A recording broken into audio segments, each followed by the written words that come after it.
We really knew very little about black holes until Albert Einstein came along and predicted the first black hole in 1916 with his general theory of relativity. So the idea of the general theory of relativity started in 1905. Albert Einstein determined that the laws of physics are the same for all non-accelerating observers, and that the speed of light in a vacuum was independent of the motion of all observers. This was the theory of special relativity. It introduced a new framework for all physics and proposed new concepts of space and time. Then the term black hole was coined in 1967 by American astronomer John Wheeler, and the first one was discovered in 1971. And then the definition of that is a place in space where gravity pulls so much that even light cannot get out. The gravity is so strong because matter has been squeezed into a tiny space. And something like this can happen when a star is dying.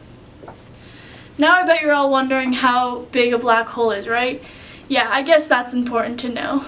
Black holes can be big or small. Scientists have discovered the smallest black hole to be the size of an atom but have a mass of a mountain. And I bet all of you want to know how black holes work, so let's check over to our friend Neil deGrasse Tyson and ask him. A black hole is a region of space within which light doesn't come out.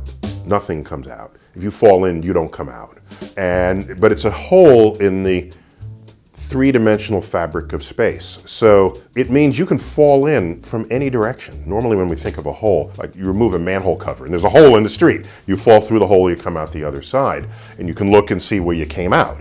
If there's a hole in space, you fall in from any direction, you end up in another place. And if that hole connects to another place, then you have a wormhole combining the two places that you might have fallen in. And you get a black hole by a very extreme high concentration of matter. And when you have that high concentration, the gravity right in the vicinity of that continues to go up and up and up. There are three major black holes that we're going to talk about. The first is stellar black holes, small but deadly as they would say. When a star burns through the last of its fuel, it may start collapsing on itself. The stars that do this are usually small but very dense. This leads to a crazy amount of gravitational force pulling back on objects around it. Black holes consume the dust and gas from the galaxy around them, growing in size. According to the Harvard Smithsonian Center for Astrophysics, the Milky Way contains a few 100 million stellar black holes.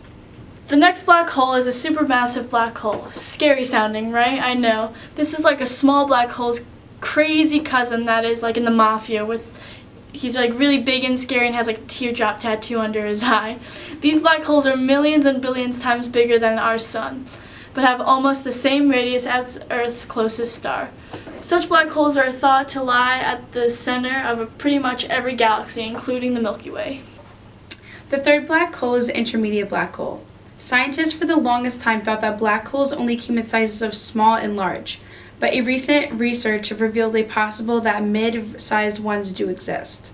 These can exist when a star and a cluster of stars have a chain reaction of colliding. In 2014, astronomers found what appeared to be an intermediate mass black hole in the arm of a spiral galaxy.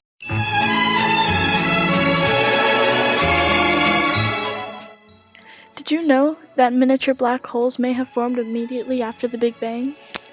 Astronomers estimate that there are anywhere from 10 million to a billion stellar black holes, with masses roughly thrice that of the Sun, in the Milky Way.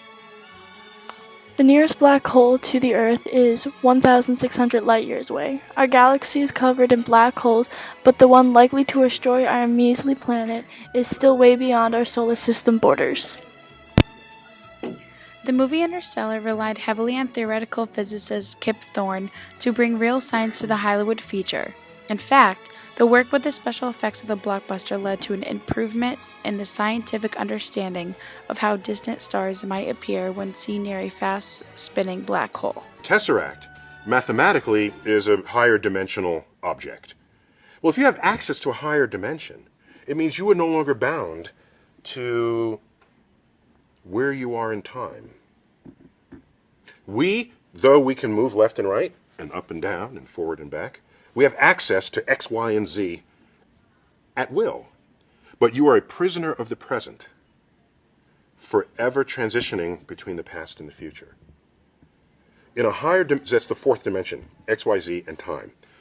In a higher dimension, you can step back and look at your entire timeline and access it no differently from how you just walk around in a room. So the question, can you go back in time to change something? That's not even the right question. Once you see your entire timeline, you are always being born. You're always dying. You're always in school. You're always asleep. You're always brushing your teeth. These things are always happening, and you just access them at will. So in the Tesseract, he's not changing the past. That always happened. We saw it happen. Jessica Chastain, as a child, saw the books come out. It's a mystery why. We find out why. Because her father does go into space, does go into the black hole, does access the Tesseract to try to tell her to have him not go. But here's the weird part. He did go. He had to go. Otherwise, he couldn't be telling her that he shouldn't go.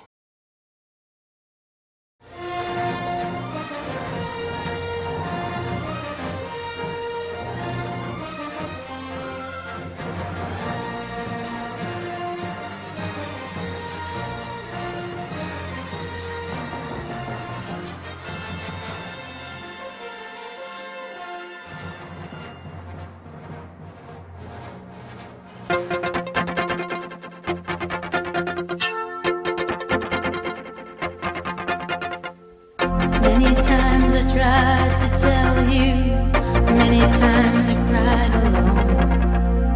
Boys, I'm surprised how well you cut my feelings to the bone. Don't wanna leave you really, I've invested too much time to give you up that easy to the doubts that complicate your mind. We belong to the light, we belong to the dark. We belong to the... What the f?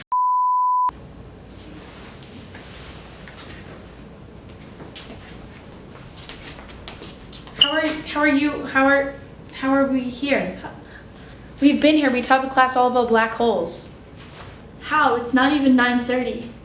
You gotta check the clock. Look what time it is.